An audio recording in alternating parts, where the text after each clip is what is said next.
बजे खत्म हुई। टाइम कम था बट चलो, जो होता है अच्छा होता है ना।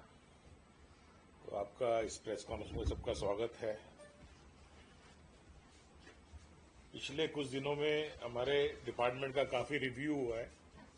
माननीय मुख्यमंत्री जी ने पहले तो विजन 2030 और 2047 में हमारा काफ़ी डिटेल में रिव्यू किया और हमारे टारगेट सेट किए कि आने वाले हम 5 साल में और 2047 तक 20 साल में हम कैसे कैसे हमारे टारगेट्स होंगे। और वो सभी डिपार्टमेंट का वो रिव्यू कर रहे हैं। और पुलिस में उन्होंने कुछ ज़्यादा वक्त भी लगाया और हमारे को निर्देश भी दिए और मार्गदर्शन भी दिए। उसके बाद 11 मई को माननीय मुख्यमंत्री जी ने एक डिटेल्ड पुलिस डिपार्टमेंट का रिव्यू किया और हर पहलू पे उन्होंने जानकारी प्राप्त करी और अपने जो आइडियाज़ थे, जो अपने थॉट्स थे, वो हमसे शेयर किए, हमें मार्गदर्शन दिया और हमें गाइडेंस दी कि हमने कैसे काम करना है। और जो हमारी कमी पेशियां थी वो भी बताई और जो जिसमें हमने अच्छा काम किया है उसमें हम अपनी संतुष्टि जाहिर की।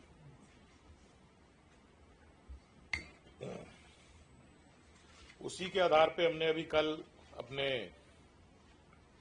विभाग की क्राइम मीटिंग रखी थी, जिसमें माननीय मुख्यमंत्री जी द्वारा दिए गए निर्देशों की चर्चा की और क्राइम का हमने रिव्यू किया।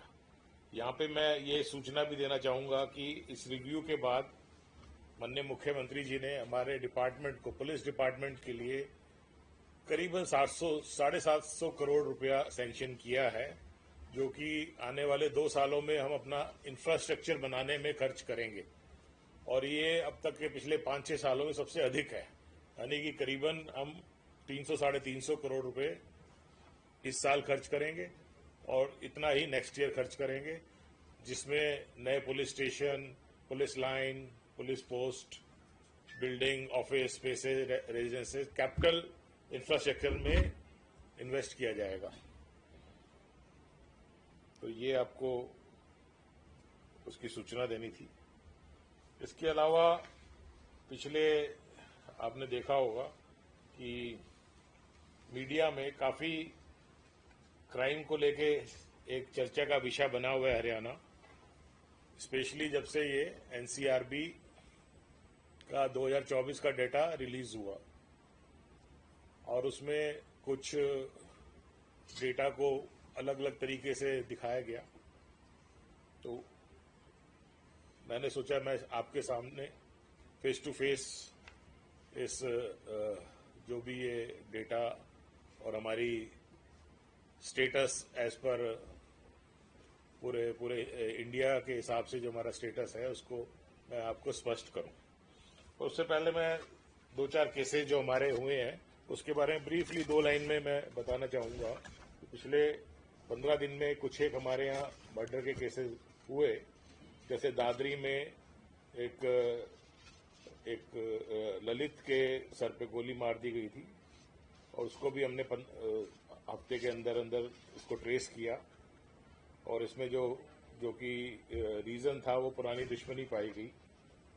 ऐसे यमुनानगर में कलीराम प्रॉपर्टी डीलर का मर्डर हुआ था, उसमें उसका लेन देन का मामला पाया गया, उसमें भी अभियुक्त को हमने पकड़ लिया। करनाल में एक लेडी का मर्डर हुआ था, उसमें एक विकास नामक व्यक्ति ने उनका मर्डर किया था, वो भी हमारे उसको भी काफ़ी मशक्कत के बाद हमें पकड़ना पड़ा और उसमें एनकाउंटर भी हुआ।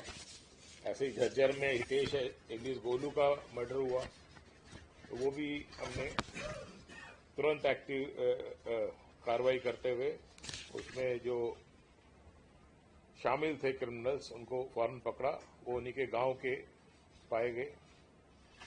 इसके अलावा सोनीपत में नीरज एलिस कतिया, ये दुगलदन का थे, इनकी आपस में रंजिश थी और इनका आपस में एक दूसरे के साथ पुराना झगड़ा चल रहा था, तो इनके दूसरी पार्टी ने इनका मर्डर कर दिया था, वो भी हमने पकड़ लिया है। तो हमारे सारे केसेस ट्रेस हैं। और यहाँ पे भी जो राव नरेंद्र सिंह जी के घर में घुसने की कोशिश की थी, वो चोर भी हमने पकड़ लिए हैं। उनका जो गैंग था चोरों का, उसमें सात सदस्य पकड़े गए, उनका 2 का एनकाउंटर भी हुआ और 2 अभी फरार हैं। इसी तरह एक बिट्टू मर्डर केस हुआ था सोनीपत में, वो भी हमारा ट्रेस हो गया है। इस तरीके से हमारे सारे केसेस जो मेजर क्राइम है वो सारा हमारा ट्रेस्ड है।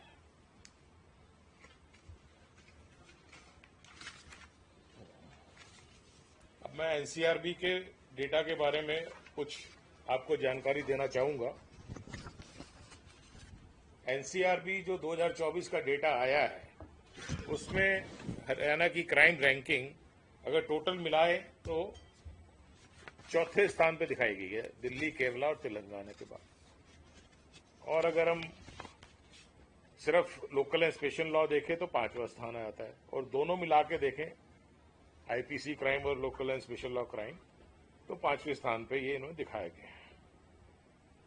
तो इससे ऐसा प्रतीत हुआ या कुछ लोगों ने प्रोजेक्ट करने की कोशिश करी कि हरियाणा में क्राइम इतना ज्यादा है कि हम 4थे स्थान पे हैं। जय हिंद।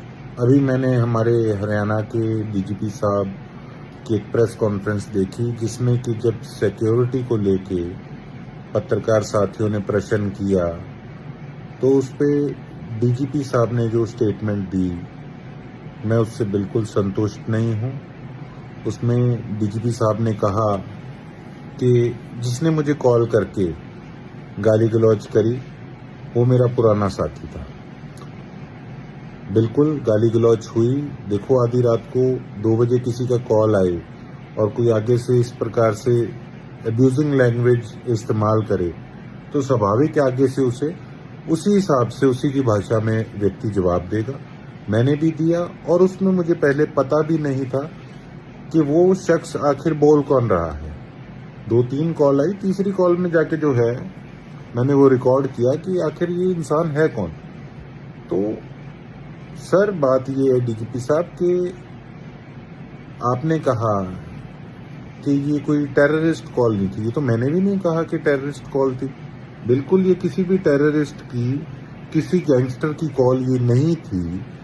यही बात मैंने कही। आपने कहा कि ये मलोट का साथी था, ये सिरसा का साथी था। सर, अगर आज इसको हम गैंगस्टर का एंगल दे दें कि मैं बात को उधर ले जाने की कोशिश कर रहा हूं, मैं तो लेके ही नहीं गया। हम इसका एंगल क्यों बदलें? अगर आज 1.5 लाख लोगों के प्रतिनिधि को इस प्रकार से कोई उसके साथ मिसबिहेव करता है तो उस पे पुलिस का क्या स्टैंड है हमारी स्टेट के अंदर? सर, हम ये जानना चाहते हैं कि अगर एक एमएलए के साथ इस प्रकार से बिहेवियर होगा तो आम आदमी को तो कोई किसी को भी कॉल करके कोई कुछ भी कही जाए। क्या ये सीरियसनेस हमारे पुलिस प्रशासन की, हमारे लोगों के प्रति है? चलो, वो तो साथी मेरा पुराना था, कोई हम में विवाद नहीं था। चलो, जो बात हुई, हम तो एक ही शहर के हैं, कल को ये चीजें रिजॉल्व भी हो सकती हैं।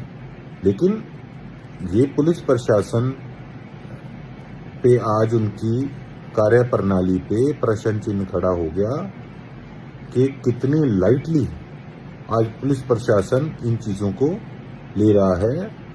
और क्या इस प्रकार से हमारा हरियाणा प्रदेश के लोग अपने आप को सुरक्षित महसूस कर सकते हैं? और अगर कल को इस प्रकार से कोई किसी के साथ बात होती है तो उसकी जिम्मेवारी फिर किसकी होगी?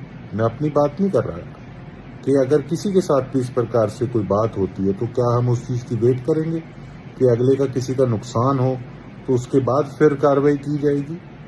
तो इससे पता लगता है कि आज हम सीरियस होके इन चीजों पे पुलिस प्रशासन अपनी कार्रवाई नहीं कर रहा। सर, हमारी आपसे यही उम्मीद है कि सही ढंग से बिल्कुल फेयर जो काम है वो होना चाहिए, जिससे कि हमारे प्रदेश के लोग जो हैं वो अपने आप को हरियाणा के अंदर सुरक्षित महसूस करें। धन्यवाद। जय हिंद।